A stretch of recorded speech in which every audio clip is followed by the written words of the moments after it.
10 से 15% लोगों के पास ही आइडेंटिटी कार्ड है। इसको अगर कंपेयर करोगे भारत में एक्चुअल कितनी होगी, तो देखो कि बाहर क्या प्रपोर्शन रहता है, क्योंकि वहां छुपाएंगे नहीं, वहां इतना बड़ा टेबू नहीं है, तो प्रकृति में तो सेम प्रपोर्शन होगा ना। तो तुम देख लो कि अमेरिका में कितने परसेंट ट्रांसजेंडर्स हैं, इंडिया की पॉपुलेशन ले लो, उतने ही परसेंट इंडिया में है, तो निकाल लो इंडिया में एक्चुअली कितने होंगे। और अगर घोषित सिर्फ 4 लाख लोगों ने किया है, तो that is a measure of social repression कि है 1 करोड़ पर घोषित सिर्फ 4% कर रहे हैं। इससे ये पता चलता है कि 96% लोगों में हिम्मत भी नहीं है ये घोषित करने की कि वो ट्रांसजेंडर्स हैं। ठीक है, आगे बढ़ो। इसके अलावा उनकी जो शिक्षा में भागीदारी है वो 1000 लगभग 1500 छात्र हैं जो उच्च शिक्षा में है। ये 4 लाख घोषित में से, हाँ, 4 लाख घोषित ट्रांसजेंडर में से 1500 हैं जी। अच्छा, बाकी 0.1% से भी कम है। स्कूल ड्रॉप आउट में 60% से ज्यादा 10वीं से पहले ही स्कूल छोड़ देते हैं। ये जो 1500 गए भी, या जो और भी छोटी संख्या थी जो गए भी, उनमें से 60% 10 से पहले ही ड्रॉप आउट कर जाते हैं। अब इसको तुम्हें कंपेयर करना चाहिए the general drop out rate, कि जनरल ड्रॉप आउट रेट कितना है, इनका 60% है और बाकी जो बच्चे होते हैं उनका कितना होता है, तो उससे पता चलेगा कि सोशल स्टिग्मा कितना बड़ा है। क्योंकि ड्रॉप आउट कोई ऐसे ही नहीं करता, उनका शरीर अलग है, ब्रेन तो अलग नहीं है। स्कूल से क्यों ड्रॉप आउट करेंगे? स्कूल से ड्रॉप आउट इसीलिए कर रहे हैं क्योंकि चिढ़ाया जाता है, क्योंकि टीचर्स भी भेदभाव कर रहे हैं, क्योंकि पूरी व्यवस्था उनके लिए बनी ही नहीं है। और बताओ। रोजगार में भेदभाव 90 से 96% लोगों को नौकरी नहीं मिलती। 90% लोग मजबूरन अनौपचारिक काम जैसे भीख, बधाई, सेक्स वर्क करते हैं। 67% experience severe depression.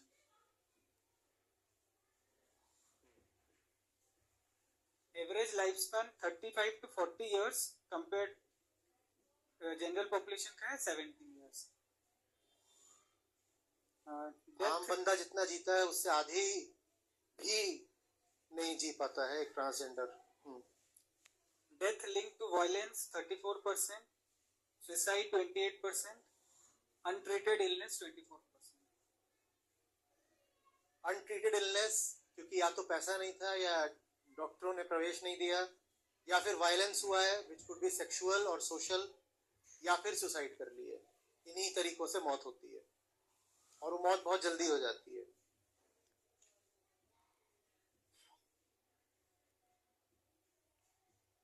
तो हमारी ना, बैठो,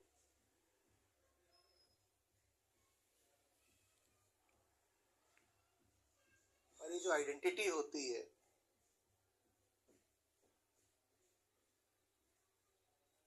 वो बड़े जबरदस्त तरीके से सेक्सुअल होती है, बहुत ज्यादा। पहचान ही आपके लिंग से जोड़ दी जाती है, बिल्कुल आरंभिक पहचान, बात की भी नहीं। धर्म भी बाद में आता है, जाति भी बाद में आती है, सबसे पहले लिंग आ जाता है। बच्चा पैदा होता है, तुरंत उसको नर्स वगैरह हाथ में लेंगे और सबसे पहले उसका लिंग देखते हैं। तुरंत ये भी बाद में बताएंगे कि स्वस्थ है कि अस्वस्थ है, क्या है कैसा है, तुरंत लड़की हुई है लड़का हुआ है ये बताया जाता है। आपकी पहली पहचान ही सेक्सुअल है। जब पहली पहचान ही सेक्सुअल है तो जो सेक्सुअल पहचान से बाहर का हो गया उसकी तो कोई पहचान ही नहीं रही ना, वो गया।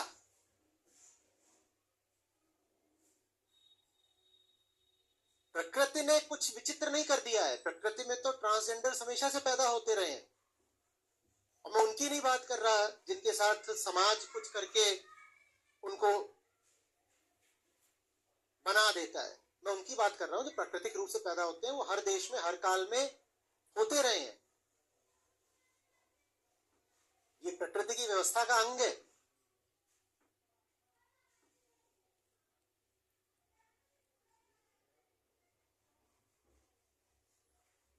पर हमारे समाज में उनके लिए कोई जगह नहीं, क्योंकि समाज जिस लिंग के द्वारा संचालित है उसकी रुचि या तो अपने लिंग में है या अपने यौन सुख के लिए विपरीत लिंग में है। समाज दुनिया के सारे ही समाज सदा से पुरुषों द्वारा ही संचालित रहे हैं, तो वो दो ही लिंगों को मान्यता देगा ना, अपने को तो देगा ही देगा, और स्त्रीलिंग को देगा, क्योंकि स्त्रीलिंग रहता है तो पुरुष को सुख मिलता है। अब वो ये तीसरा कौन सा आ गया, इसको कहां पे जगह दे, इसे कोई जगह देनी ही नहीं है। कारण सिर्फ एक, सेक्सुअल ऑब्सेशन, नहीं तो बाकी सब कुछ तो उसका आम आदमी की तरह ही है। आप अगर सर्च करेंगे कि दुनिया में ये जितने भी third fourth alternate gender identities होती हैं, इन लोगों ने क्या कुछ अच्छे ऊंचे काम करे हैं, तो आपको एक बाकायदा लंबी सूची मिल जाएगी, बाकायदा।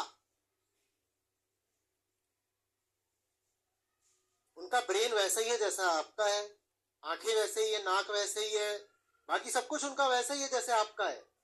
शरीर का एक हिस्सा है जो अलग है, पर हमारी पूरी चेतना जाके उसी एक हिस्से में घुसी रहती है। तो हम शरीर के उस एक हिस्से की खातिर उस पूरे इंसान को ही बर्खास्त कर देते हैं। हमें कहते हैं मुझे इंसान ही नहीं चाहिए, भले इसका ब्रेन मेरे जैसा, बाकी सब कुछ मेरे जैसा हो, पर जो सेक्सुअली ऑब्सेस्ड जीव होगा वो घुसेगा तो सामने वाले की चड्डी में ही ना। उसे ना मस्तिष्क दिखाई पड़ रहा है, ना आंखें दिखाई पड़ रही है, ना वचन दिखाई पड़ रहा है, उसको बस लिंग दिखाई पड़ रहा है।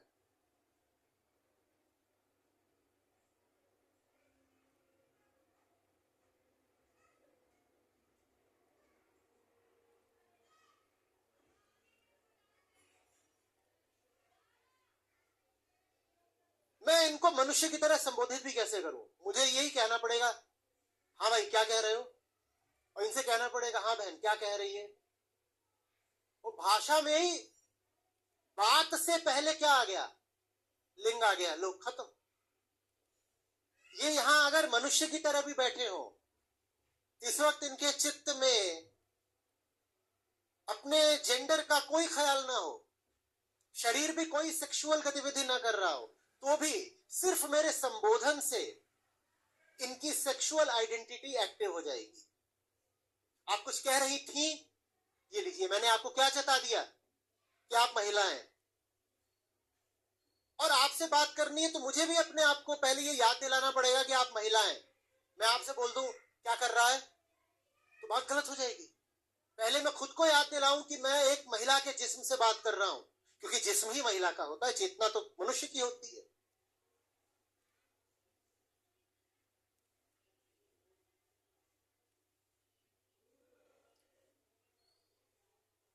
हमने तो यहां तक करा है कि जिनका कोई लिंग होता नहीं उनको भी दे मारा।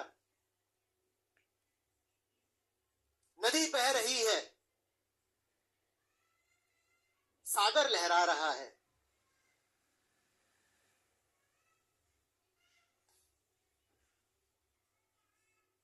कैसे कैसे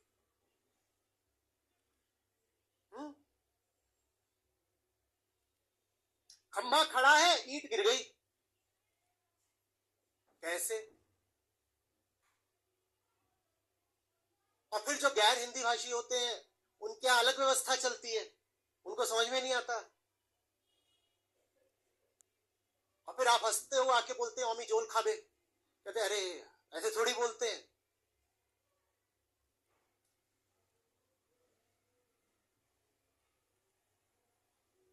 खाते नहीं है, पीते हैं।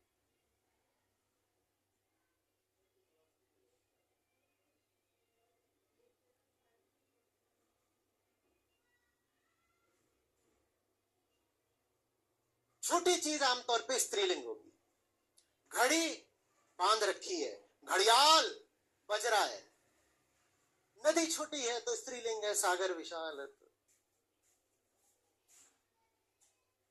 लता स्त्रीलिंग है, वृक्ष पुल्लिंग है। अब लता उस पे ऐसे सहारे में चिपटी रहती है, उसकी अपनी कोई रीढ़ नहीं, तो लता ऐसे चिपटी हुई है, तो लता तो स्त्रीलिंग ही होगी ना। कितनी लताएं हैं यहाँ पर?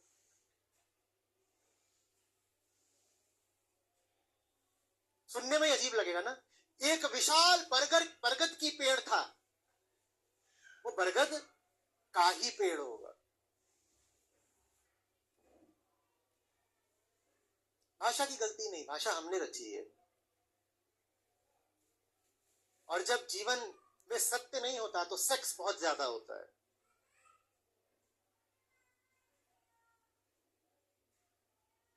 और किस तरीके से अहंकार अपना खाली पेट भरे।